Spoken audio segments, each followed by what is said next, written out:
Real quick, we are in the middle of a giveaway that you can still enter through October 14th, 2025. You can win a bunch of cool merch, coffee, and a Nudge 5 magazine. Listen to last week's episode to find out how to enter, or check us on Instagram or Facebook at Bash Pinball for the details. And now back to the show.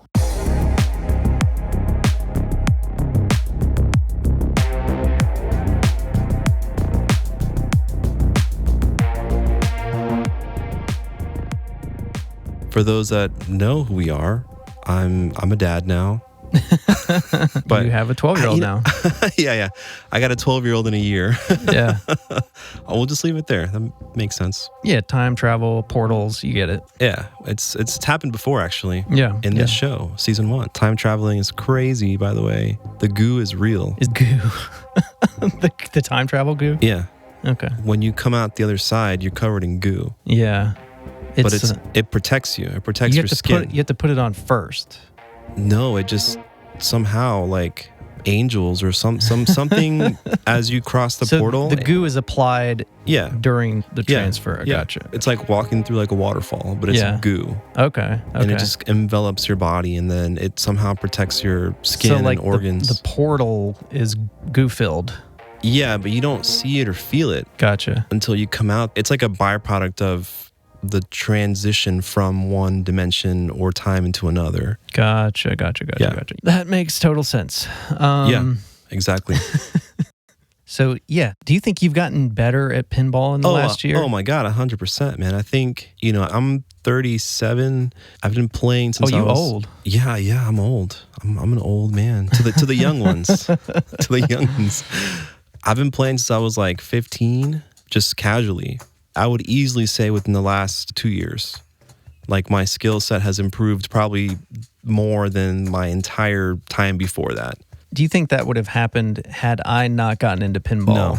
Yeah. No, I don't think so. I think the teamwork makes the dream work. Yeah, I think I would have just been totally complacent, just popping in the arcade real quick, playing a couple games, leaving, not talking to anyone, just like not really learning the rules, the skills, like what a dead flip is, and none of that stuff, man. So you're more hardcore now, since we got collectively into pinball. Yeah, I think I have to still check myself a little bit. When I get a little too frustrated about not doing well, I have to remember what I'm doing, because I think I am starting to see more of the competitive side and get into more of like, I don't know, beating the game kind of stuff, whereas before it was just more of like a fun thing to do on the side and figure it out for myself. But for a modern day game, like a game that came out like King Kong or whatever, Dungeons & Dragons, actually, better example. How long would it take me to figure that game out? So, like a 90s game, like a 90s Williams game or something, like you could figure out pretty quickly and easily just playing it. Shoot the lit shots. Today, that's one of the things that I'm grateful for in this sense, right? It's broadened my horizons in terms of skill set and also learning more about pinball in general. I feel like I just keep trying to get better at it. It's like a continuous challenge, and I feel like the skill ceiling is so high on pinball. I think that's what draws me to it. You can keep getting better and better and better. You're and better never and better. too good. Like Except if you're Jack Danger or Keith Owen. Those guys are just bored of pinball now.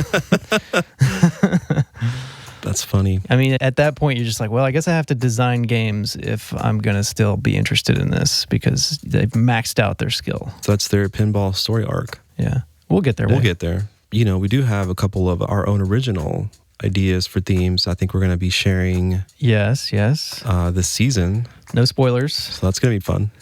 Actually, maybe I would say we have the potential to make games if we had time. Yeah, that's like the X factor is the time. But we actually have, I would say, a crew of people that would probably be all in. Within our network, we have capable people of doing this. We do. And the ideas are like, dude, I personally have a list. Yeah, you have quite a list. I'm excited to share those with you and with you, the listener. Maybe that's season 3. Maybe we design a game in season 3. And it's not going to be season 2. I can tell you that. Yeah, no way.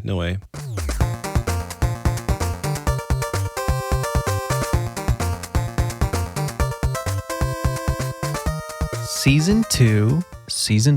Dos. One of the big things that we're going to be talking about in season 2 is our journey to become pinball operators. / arcade owners.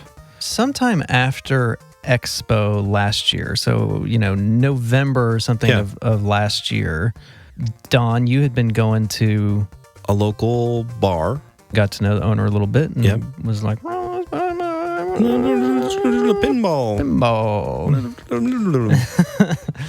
So that was kind of the inkling to maybe we got all these games. It was an idea, yeah. Yeah. And I certainly think that Expo did play a part in it. Being there in the environment, all the people, all the games, different types of people, operators, like people running routes, arcade owners, techs, everyone doing everything pinball related.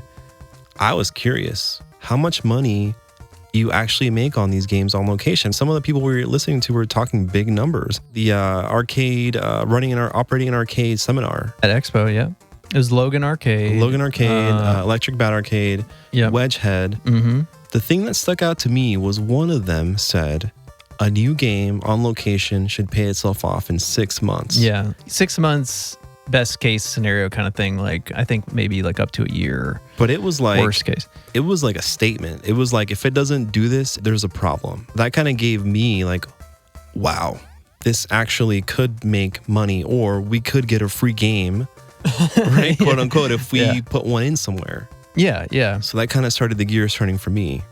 Yeah, if you think of it in terms of, I want to get more games and how can I fund them? Right. Well, just buy it and then put it on location and then 6 months. Let's open up that door.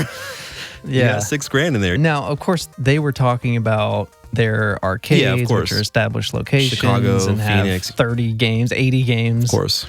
So, yeah, I mean... But it got the seed planted and the gears turning. And yeah, it does make you think, like the local operator here, who shall not be named, buys LEs. Like, how can they afford to buy LEs if they're not... They buy exclusively LEs, which is... We're always just like, how does this make financial sense? Yeah. They must be making money off of these things. Yeah. Well, where we live, which is North Carolina... North Kakalaki. The triangle area. Yeah, the Raleigh-Durham, Chapel Hill triangle. It's pretty small. So for me, I see it as an opportunity, or I saw it. In the moment when I was thinking about it, I was like... Well, it's small in terms of population or in terms of just the pinball, amount of pinball? Pinball. Right. Pinball awareness. Right. Pinball is not a big thing here. Where we live, if you zero in a little closer, within 15 minutes where we live, there are literally, 6 games, maybe. It's a little bit of a pinball desert. Yes. But what I learned from Alan at Wedgehead was that Portland, like the metropolitan area of Portland, isn't that much bigger than our metropolitan area here. And they have literally 1 billion more machines than we do. Insane number of games. It was like an insane number. And they're doing pretty well. So it just tells you that there's opportunity. Yeah. And that this area is underserved. It is. For good quality pinball. And I think that subconsciously was also turning around in my head. Fast forward, did some work, research, mostly you. We found a game, which, that's a story. That's a whole other story, which actually will be the next episode. We went through great lengths. Yes. To show you the story. Just everybody has stories about getting games. This is the story to beat all stories. Yeah. That'll be the next episode. Yeah. It's a doozy. That's all I can say, because it was definitely an experience. Like I don't know if anyone has ever experienced what we did picking up that game. But that kind of birthed, like you said, a whole other line of thinking, because we do own roughly 10 machines between us and our group. So we were like, we should keep this happening. It's not much of a stretch to think, what if they were all in one place that we could control, make sure everything's good, the people coming in are cool, like no one's going to mess anything up. And now now for a word from our sponsor. It's tough being a big kid. The bus driver hollered at me. I lost my lunch money, and my teacher told me I wasn't living up to my full potentiality. And I don't even know what that means. But at Showbiz Pizza, you can act like a kid. You can have more fun than you ever did. You can giggle, you can wiggle, you can flip your lid. Showbiz Pizza, where a kid can be a kid. And now, back to the show.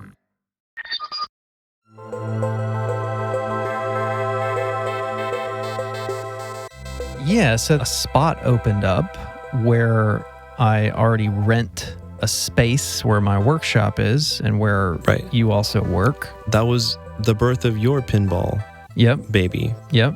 Same building. Same building. It's an old school building from the 1920s. And I was informed by the landlord that there was a new space opening up where a previous tenant had vacated. And so we were like, the rent here is cheap.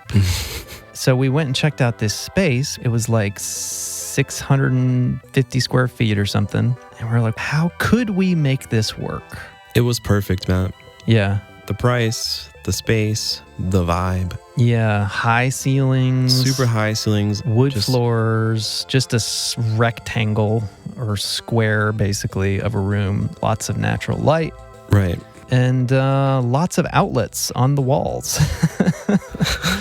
Minimal electrical work required. Man. Yeah, heat and air conditioned and a bathroom. Right. What else do you need? Money. So we started going down this rabbit hole of, could we make this work? Could we turn this into the Bash Pinball arcade? Or what would Yeah. it be? How would we do it? I mean, yeah, we started recruiting people, just gauging interests on, how much money would you contribute monthly to have access to this space? And there was multiple questions about how we could make this space work. Right. Because it's a little bit rural. It's not a slam dunk location. Right. That was the only. And that's why the rent is cheap. Right. So, it was in Chapel Hill, but it's like kind of, It's 10 minutes outside of town. 10, 15 minute drive from like the main town. Yeah, quote yeah, unquote. yeah. So it's like, well, we know the location is not optimal for foot traffic. Right. So what do you make it? Because it's, also parking is somewhat limited. There's maybe like 30 parking spaces or something total. Actually, not even that many. 25 parking spaces. Yeah. And so the concept initially was like, we could make this a pinball club. Right. A quote unquote private club. So we started going down that rabbit hole of like, how does that work, first of all? Right. And is that the best way to approach this? People would pay a monthly subscription fee and have access to the games. I think we figured we could fit between 15 and 20 machines in there. Right. And we would rotate them out and have some of them on route and stuff like that. Ultimately, it got the gears turning. Just the thought of like, how do we grow and expand the local pinball community while also giving us a central location? It also was really appealing that it was very close to literally where walking. you live and where our workshops are. Right. So it'd be really easy to just keep up with and maintain. That was a big selling point. It's right where we already are all the time. So many pros. Yeah, lots of to the pros. Space. But the cons were the liquor license situation, because if you guys have listened to other podcasts or learned about starting an arcade, you might know that most arcades make at least like half to 70% of their money off of food and drink. Right. And if you do the math on charging a subscription, you have to have quite a few people just to break even. Right. Unless you're also making money off of other stuff. Because this would be like a free play situation, like a Richmond Pinball Collective kind of situation. But what we found is that in North Carolina, it's actually real tricky to set that up. A private club can't advertise. You can't have guests off the street. It has to be like an approved, A bona fide guest. right? That's the word, bona fide guest somehow. Yeah. So you can't advertise to get guests, and you can't have guests except for bona fide guests, i.e. people that the members already know and are friends with or whatever. So it became this thing where it's like, well, if we can't bring people in, the only way to do it is literally by like word of mouth. Right. You can't advertise it. You can't have it open to the public, even like on weekends or anything like that. So it got to be really confusing and complicated. The whole private club thing started to seem like maybe a bad idea in the state of North Carolina. Right. I think we're also hoping it could be minimally staffed if Right. it was a private club, but then also you can't sell beer unless the beer is on lockdown. Sure. And you can't have like a self-serve beer situation Right. where somebody's like operating a touchscreen and like grabbing it out of the fridge. You can't do that. They won't let you do that. So yeah, like a lot of the little technicalities of it made it seem much more, I don't know, just hard. Yeah. I still think we could have made something of it because the rent was really cheap and we could have kept our games there. We could have made our podcasts there. We were also going to make it like our little podcast studio. Like an HQ. Yeah, the Bash HQ.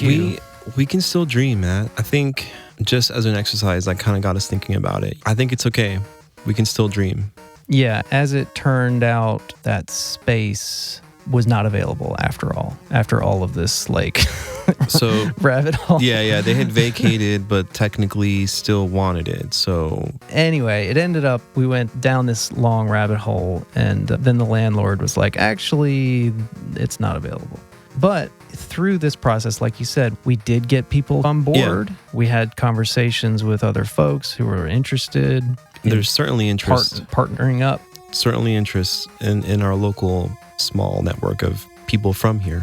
Yeah, we have willing participants when the next opportunity arises now. Right. So that's exciting.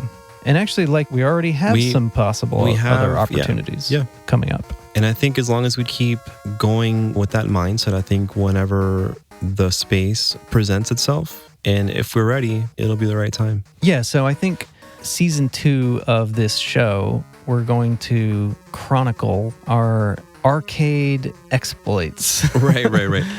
And wait, you're saying we're going to make an arcade this season? Well, not necessarily, but we're going to continue in our efforts to, both route games and continue the dream of starting our own spot. We should, here. Yeah. Within our local area. This is a true story, by the way. There was a friends get together for like a going away party, and I was out with Sarah. We were at a local place that happens to have a hurricane that's not working. A Hurricane 1991 pinball machine? Yes. Bally Williams? Yes. Barry O. Mr. Python, right? Early WPC. Right. It's cool.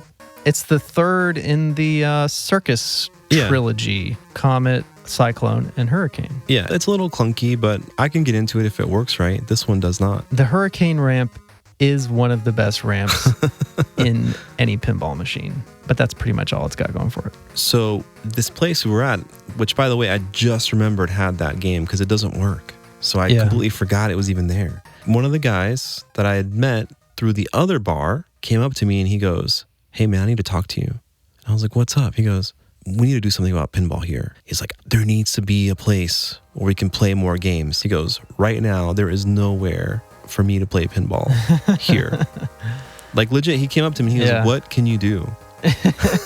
Don, the pinball savior. So anyways, it's true, dude. Like here, Chapel Hill, for sure. Carborough, Chapel Hill. Yeah. Maybe even Hillsborough. But like this immediate area.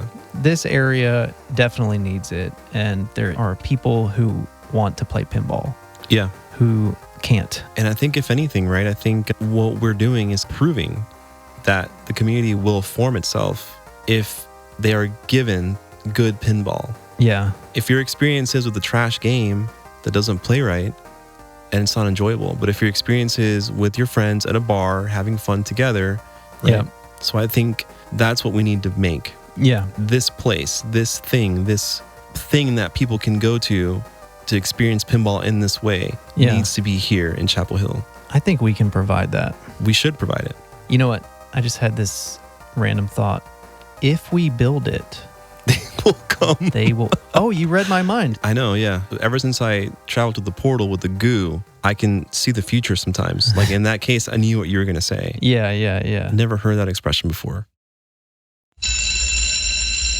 When your flip was feeling weak and you question your technique, you think you'll never make that far-end shot. With no kicker in the lane, multi-balls go down the drain. Your post pass hits the slings and now you've missed the jackpot. It's alright, cause it's pinball. It's alright, cause it's pinball. It's alright, cause it's pinball school. What was that beautiful song that we just heard? Some of you may be familiar with the fact that there was a little known show in the 80s, and it kind of got into the 90s, called Saved by the Bell. Saved by the Bell. Did you watch it? No. Oh, really? But it's weird. Like, Was that on in Panama? yeah, but maybe I was too young. I don't know. I have a memory of the show. I know what the people look like. I know the song. Zach Morris, AC Slater, Mario Screech. Lopez, Screech, Dustin See, Diamond. how do I know that? Yeah, Elizabeth Berkley, But it's Tiffany Amber Thiessen. it's locked in there somewhere. But so what are we doing? Well, hopefully we're not going to get a copyright strike Nah, I think because we sang a new song and wrote some new words and remixed the track a little bit. So we'll see if that works. But yeah, this is Pinball School. Pinball School. It's all right because it's Pinball School. Basically, this is a new segment. What are we learning? We're learning all kinds of stuff, you know? What's the listener learning? Well, yeah, listener could be learning. I mean, this is like anything. But yeah, this could be like technical stuff, game fixing stuff, technique stuff, Life stuff? pinball life stuff. Yeah, anything that you could be learning about pinball, we might talk about in So- this segment. It's just what pinball taught us. Yeah, what we've learned about or from pinball. Cool. Pinball School. Pinball School. Pinball School.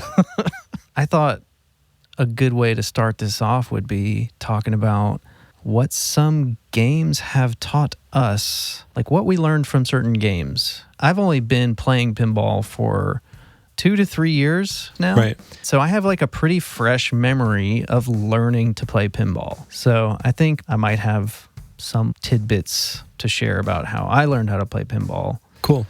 And then you too, you've been getting new games. You've Yeah. been like dramatically improving learned- your skills in the last couple of years. I've learned a lot about pinball. It used to be when I started just this little side thing, not even a hobby, dude. What's below a hobby? What's right before a hobby?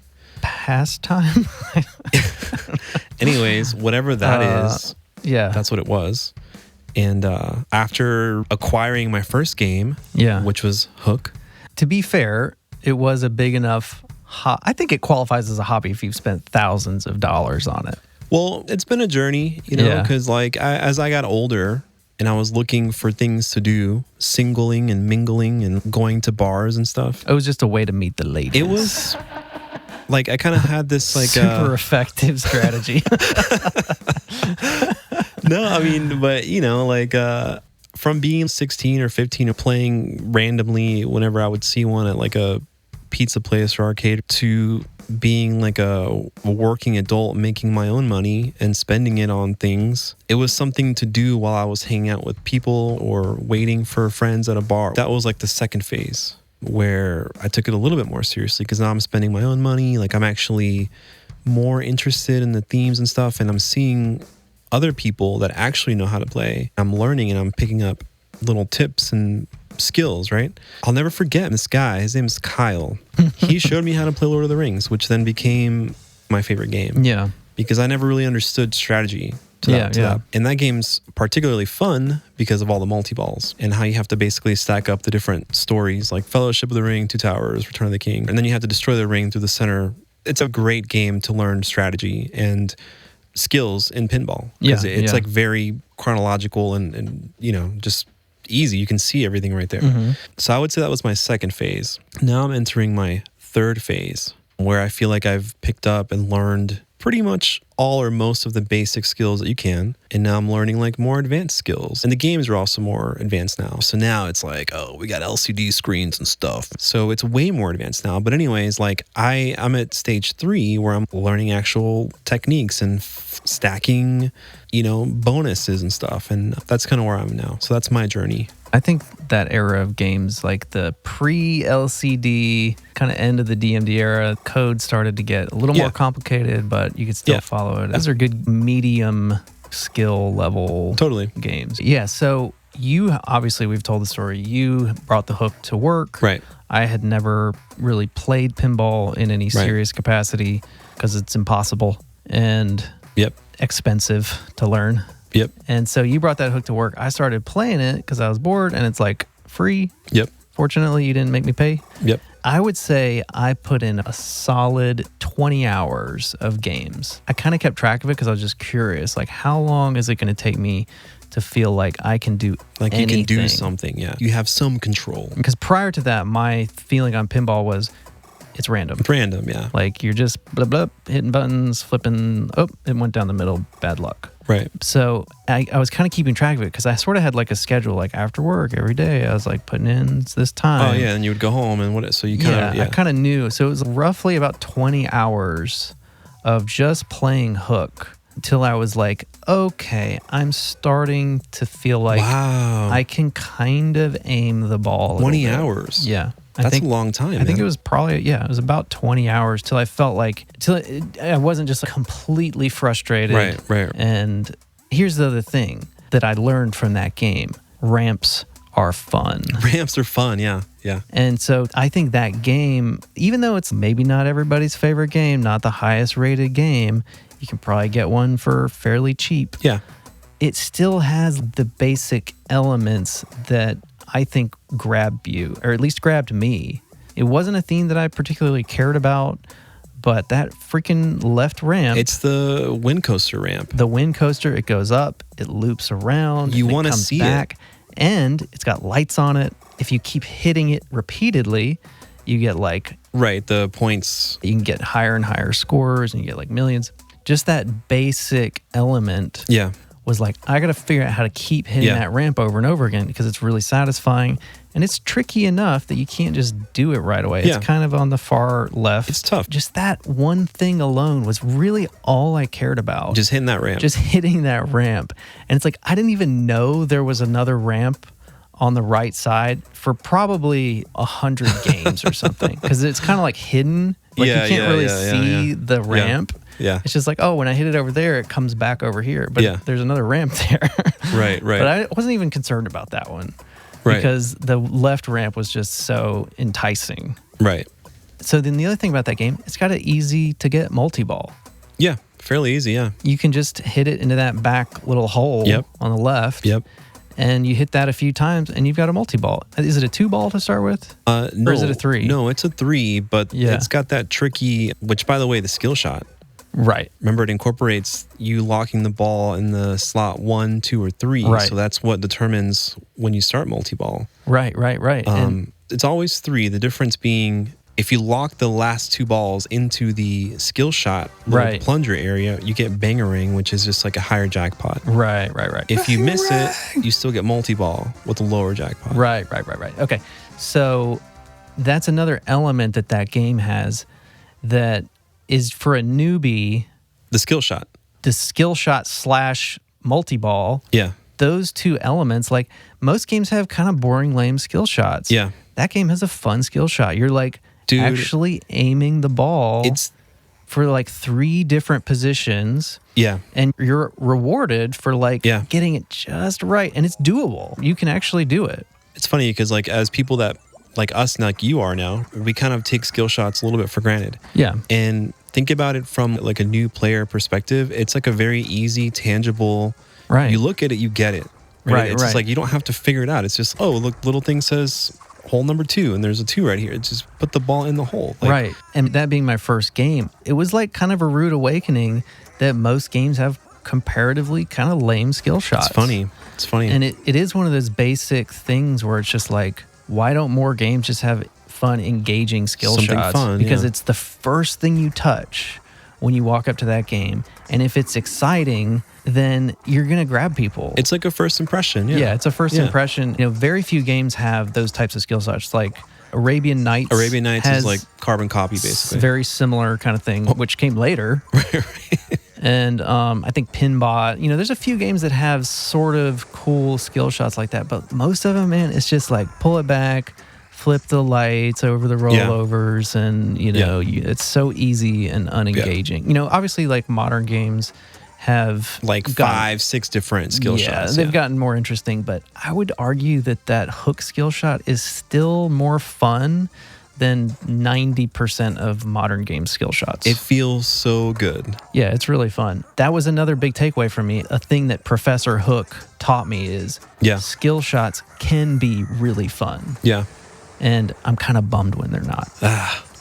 Another thing that Professor Hook taught me was close-up shots are dangerous. Danger. Do not shoot like the skull? The skull. Yeah. That middle skull shot, it's not really worth much in that game. Right, so right. It's not really worth going for. Right. It taught me very quickly, don't even go for that. Just avoid it completely. Right. If it's a dangerous shot and you can't figure out how to hit it, just don't go for it. My games got way better after I just stopped trying to go for that shot. That's funny. Interesting. And the other thing that I learned was far right and far left shots are very hard to hit. Yeah. Like the far right scoop on that game. The scoop, man. My assessment of it, having played for about 20 hours at that point, was that it was impossible. It's impossible. You just can't hit it. Yeah. And in reality, you can hit it. That's my favorite shot on that game, by the way. Yeah, you can hit it. I just probably hit it 1 out of like 500 times because I wasn't good. Yeah. You know, that was another takeaway I had was like, okay, those are the hard ones. Yeah. That's so funny. You know, what's funny is like, you know, now for me, the ramp was the favorite shot. Now it's that scoop that you're talking about on the far right, dude. Every time I hit that, I purposely go for that scoop as much as I can now. Yeah. I love it. It feels so good. And it has this like, clunk. Like when the ball lands, when the ball goes into the scoop, it's like, clunk. A good scoop should always have the little scoop sound. Like a clunk. Yeah. Yeah. Clunk.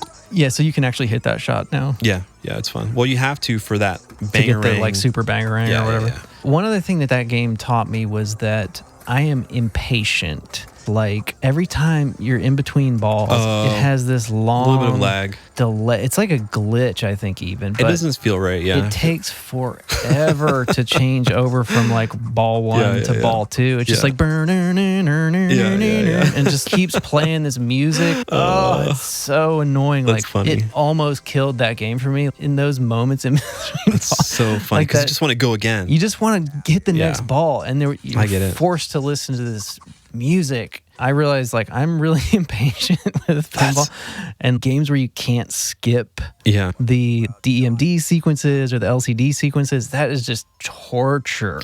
Like, please, that's hilarious. Don't make me sit through this crap. Like, it's fine the first couple times, but if you own a game, if you're playing a game a lot, how much of your life are you losing just sitting through the same thing? It's true. It never bothered me until I was actively trying to do something. I know exactly what you mean. But yeah, I mean, there's plenty of games that have stuff like that. Just like momentum stoppers. And now for a word from our sponsor. I'm going dizzy at Discovery Zone. Discover what I can do on my own. I can jump, swing, crawl, or mountain climb. I'm going dizzy. It's one of a kind. I can slide through a maze. I can have a ball. I can bounce on the moon. Obstacles and all. I'm going dizzy at Discovery Zone. Dizzy! Where kids wanna be! Hey kids, come to a Discovery Zone Fun Center, and with every paid admission, you'll get a free kids video rental from Blockbuster Video. And now, back to the show. I think the big takeaway from that game in hindsight is that you don't need Attack from Mars or Medieval Madness or one of the top 10, even top 100, whatever on Pinside games to get into pinball. Right. You just need a game on free play. And I really do think that a kind of fan layout is really good for beginners. That game doesn't have like a strictly fan layout, but most of the shots are just kind of left to right. It's 2 flippers and they're all spaced fairly similarly. And I think it just teaches you like, okay, if it's all the way on this side, you use the very tip of the flipper. And if it's in the middle, you use the middle of the flipper. And you just get to dial in the timing of that. I think for that reason, like 80s and newer games are probably better to learn on. Yeah. Flipper skills. Right.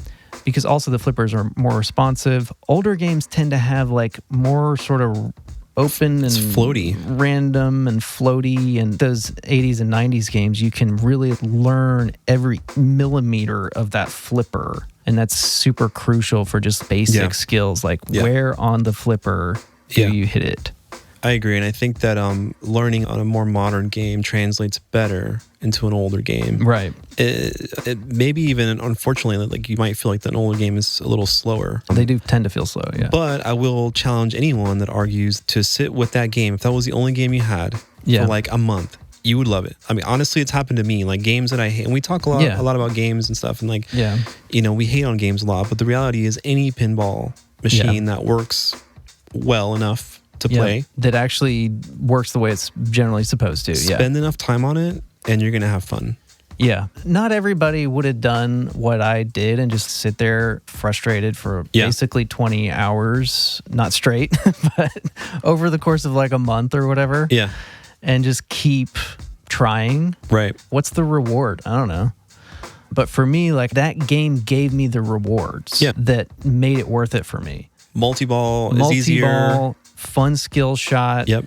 Not too easy, but not too hard. Honestly, dude, that game's tough. That's a tough game, man. Like it is tough. And it's hard to get a good score, partly because the scoring just kind of isn't scoring great, is weird. But it's not forgiving at all. You know what I mean? Like, no, it's not. And there's like virtually negative ball save. No ball save, yeah. Yeah, the outlanes can be a little hungry. Yeah. It's a hard game. I mean, it's funny because maybe that game also set you up to be a better player. Like it's kind of hard to have fun, I would argue, as a beginner. Yeah. Like I wouldn't recommend that game at all as a beginner. Yeah, I wouldn't say this is the best game for a beginner. It did work for me, but having it at my office, it was very convenient to play and free and all that stuff. But there's certainly easier, more beginner-friendly games. But I think having those basic elements like a fun ramp, just a few fun, rewarding shots, cool music, like cool music, cool, some kind of engaging theme or something like, and a multi-ball. Right. As your first game, trying to get into pinball. Yep. The bangerang call out when you finally get it. Yeah. Right. I remember for me, that was a big thing. It's like, it's amazing, man. It's exciting. The audio call out is exciting. Yeah. It has enough of all of the good elements for pretty cheap. Yeah. $2,500 on average, maybe even lower. Yeah.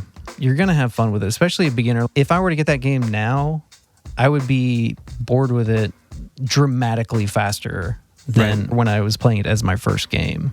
But yeah, anyway, if you're trying to get into pinball, like don't overthink it. Don't overthink it. Don't overspend. Don't even spend that much money. Exactly. Yeah. I would agree. And I think that for me, man, that was a perfect first game. Affordable, helped me refine my skills and chops without even knowing it at the time. I had no idea. I didn't know anything about the game. It was literally the only game within my price range. That's why I bought it.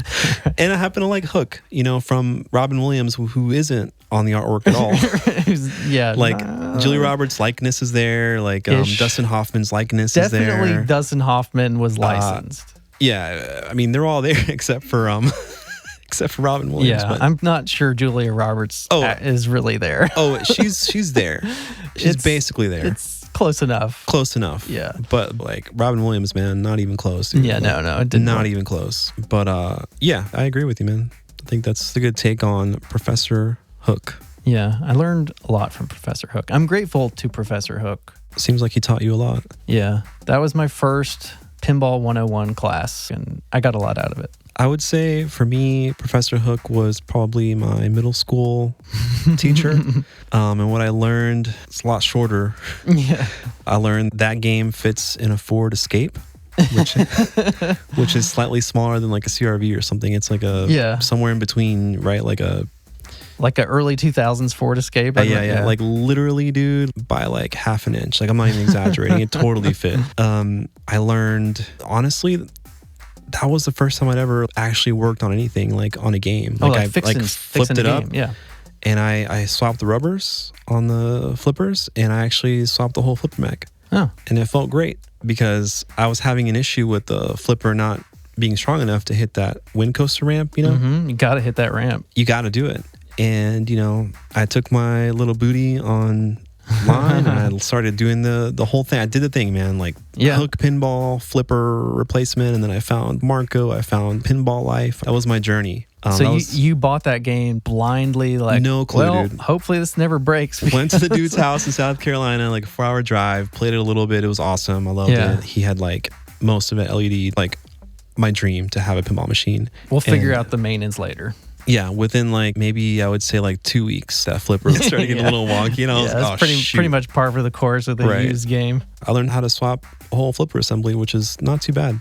Super crucial skill if you're going to own pinball machines.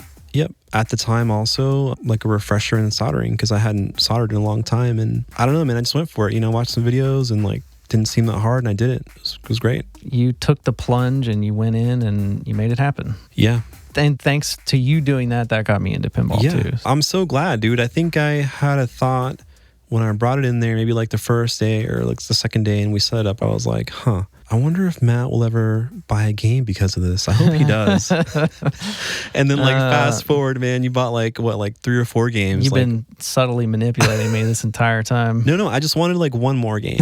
Just like, and I was even going to offer, if you were really into it, like we could buy one together. Yeah. And he just went all in, dude. He went ahead and just bought a bunch.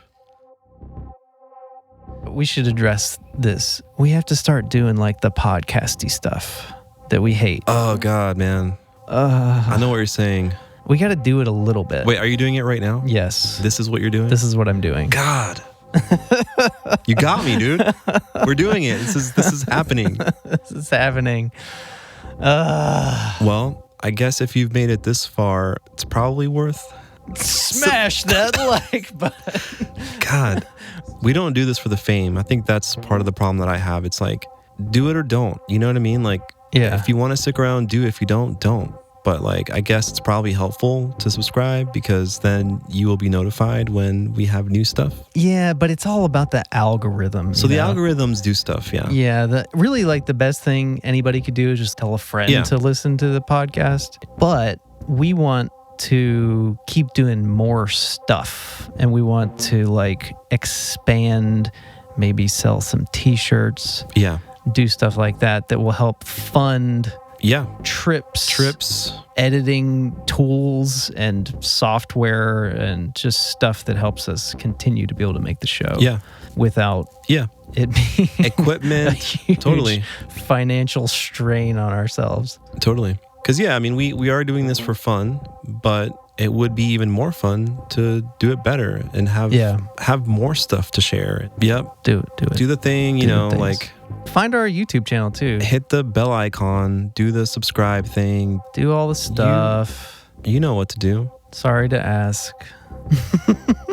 So this is kind of like, you know, when I was a kid and I would always be afraid to ask my mom for stuff. Yeah. To some degree, I would exploit my mom's kindness because I knew she would say yeah. And I would ask her anyways. Yeah. And she would say yeah. So I'm asking you now to smash that subscribe. Smash that subscribe. God, I hate myself for saying that. Well, we can do it like NPR where we just have like one episode. Dude, we should do a full episode where it's like a funding, like a fund drive. Fund drive. Every 5 minutes, we just interrupt to call 887-117. We get a free trip to Paris for 2. We're standing by on the phone lines. We can get some we can get some celebrity pinballers to answer the phone. Get a free dinner with Ian Jacoby of Nudge Magazine. Hello? Hey, this is Don from Bash Pinball. How's it going? That's going pretty good. What? Is this really you? You've won the dinner for 2 with Ian Jacoby of Nudge Magazine. Oh, really? Are you intentionally saying his name wrong or are you forgetting how to say his name? No, but that could be you. Yeah. If you like and subscribe somehow to our channel.